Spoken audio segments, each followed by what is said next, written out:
We live in an age of shallow skimming. Nobody does deep dives anymore. Deep diving is something that we've lost. It's a bit of a lost art. I know for me, for most of my adult life, I read maybe 3, 4, 5 books a year, right? Grab a couple for the vacation or a long flight. You know, at the end of the year, I got a couple on the bedside table, but I never got into books. I didn't have time or space for it. Well, to read more books, you need to do 3 things. Number 1, you need to centralize it in your home.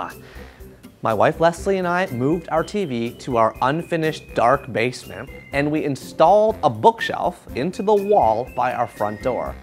It sounds like a simple change, but once we did that, the bookshelf is the central object in our house. It's like Roald Dahl wrote in the poem called Television. Oh, please, we beg, we pray, go throw your TV sets away, and in your place you can install a lovely bookshelf on the wall. The second thing you need to do when it comes to reading is you need to commit.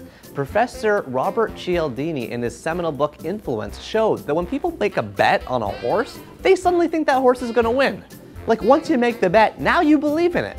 But why can't you be the horse? Why can't you make a bet on yourself?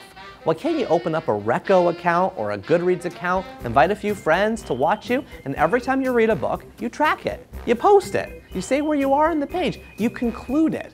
I know for me, I started a monthly book club email just so I have to email everyone I know at the end of every month with which books I've read.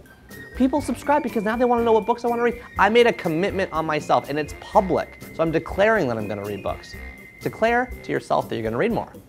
Number 3, think of reading like the 10,000 steps a day rule. A friend of mine tells a great story about how he heard Stephen King once say, you got to read 5 hours a day. And my friend was like, you know, baloney, no one's gonna do that. But then my friend was in Maine, of all places, in line outside a movie theater, and Stephen King was in line ahead of him, reading a book. He goes into the movie theater. The guy's reading till the screen lights up. He's reading walking out. He's like, this guy's reading all the time. Have I confirmed the story with Stephen King himself? No, I have not. But the point stands. There are minutes hidden in all the creaks and corners of the day, and you could be reading in those minutes. Now in my backpack, I carry with me 1 fiction and 1 nonfiction book every single place I go. I got it in my backpack on the side of the set right here. Those 3 things dramatically up your reading rate, and at the end of the year, when you can look back on a pile of books being read, you will be more satisfied and it will increase your happiness.